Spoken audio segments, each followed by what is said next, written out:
오늘 본문 말씀은 마지막 만찬 이야기입니다. 그 마지막 만찬은 유월절 식사입니다.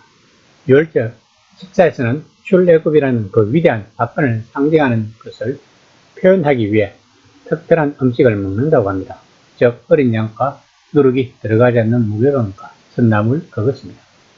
그리고 가장은 식사 메뉴에 대해 설명하고 또한 이스라엘이 어떻게 이집트를 나와 홍해를 건넜고 그럼으로써 노예 생활에서 벗어나 약속의 땅에서 자유를 얻었는지에 대해서 가족들에게 이야기를 해주는 것이 일반적인 가정의 모습이라고 합니다. 예수님 또한 그 유월절 마지막 식사에서 그렇게 했을 것입니다. 하지만 그러면서 예수님은 이 식사의 의미를 자기 자신에게 부여하십니다. 26장 26에서 28절입니다.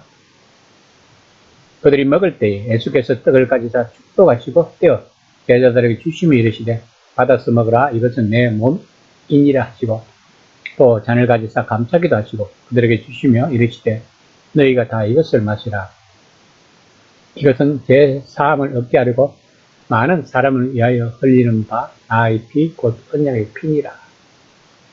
종교개혁 이후에 개신교의 여러 돌파가 생겨난 것도 이 성찬식 때문입니다. 가톨릭은 성찬식에서 빵과 포도주가 화학적으로 변한다고 주장하는 하체설을, 루터의 공제설, 칼빈의 성령 임재설, 그리고 쯔빙글리의 기념설을 주장하면서 그 성찬식으로 인해 분리가 되었던 것입니다. 그러나 우리는 그날 밤의 그 방의 분위기로 한번 들어갈 필요가 있습니다. 제자들의 마음은 어땠을까요?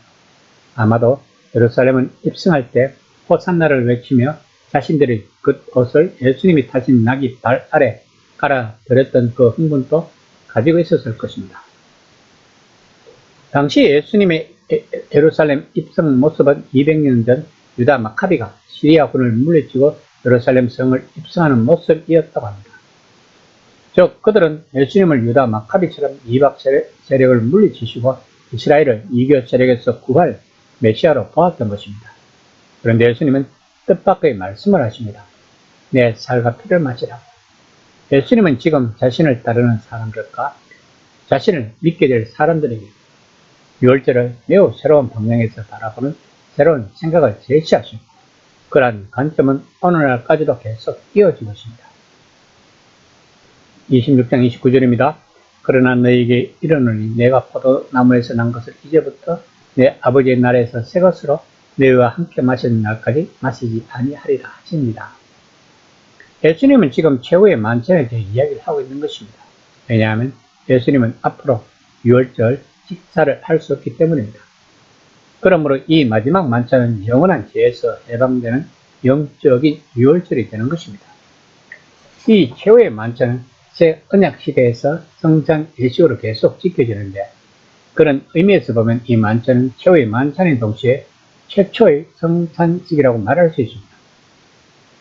그러나 제자들 입장에서는 예수님이 죽음을 깨달았을 때 그들은 매우 화가 났을 것입니다.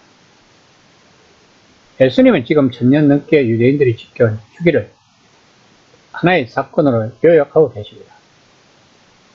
예전부터 유대인들은 원래의 출애굽 사건은 하나님이 오래전에 약속하신 일을 마침내 행하실 새로운 출애굽 사건을 가리킨다고 믿었다고 합니다. 그것은 바로 이스라엘과 이 세상의 죄를 단번에 영원히 용서하실 거라는 약속이었습니다.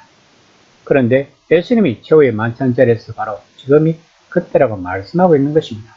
즉 마지막 만찬에서 예수님이 보여주신 행동은 인자가 자기 생명을 많은 사람을 위한 몸값으로 내어줄 거라고 하신 말씀과 동등한 상징 은혜입니다. 빵과 포도주를 곧 죽음으로 지킬 자신의 몸, 그리고 곧 십자가에 쏟으실 자신의 피와 동일시하신 행동, 그리고 제자들에게 그것을 먹고 그 안에서 죄 용서, 새 생명을 받고 새 창조에 참가하라는 것입니다. 이것이 최후의 만찬의 요점인 것입니다. 그러면서 예수님은 자신은 절대로 예수님을 버리지 않겠다고 호언장담을 하는 베드로에게 닭 굴기 전에 3번 부인할 것이라고 말씀하십니다. 26장 34에서 35절입니다. 예수께서 이르시되 내가 진실로 내게 이르노니 오늘 밤 닭 굴기 전에 내가 3번 나를 부인하니라. 베드로가 이르되 내가 주와 함께 죽을지언정 주를 부인하지 않겠나이다 하고 모든 제자도 그와 같이 말하니라.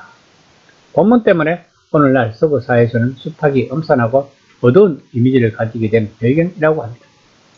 베드로가 바로 우리의 모습이 되어야 우리는 예수님을 옳게 믿고 거듭난 백성으로 시작될 수 있다는 것을 알아야 합니다. 왜냐하면 예수님의 행동이 효력을 발휘하기 시작하면 그 첫 징조로 우리 자신이 얼마나 약하고 궁핍한 존재인지 베드로처럼 알게 된다는 것입니다. 즉 우리가 죽는 것입니다. 우리의 자아가 깨어지고 새로운 자아가 생겨난다는 것입니다. 그 새로운 자아는 내가 그리스도와 함께 십자가에 못 박혔으니 그런즉 이제는 내가 사는 것이 아니요 오직 내 안에 그리스도께서 사시는 것이라.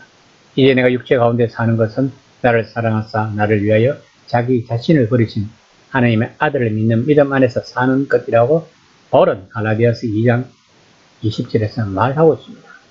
이 시간 나는 진정으로 내가 예수님과 함께 십자가에 못 박혔다고 생각하고 있는지를 한번 심각하게 생각해보는 시간이 되었으면 합니다.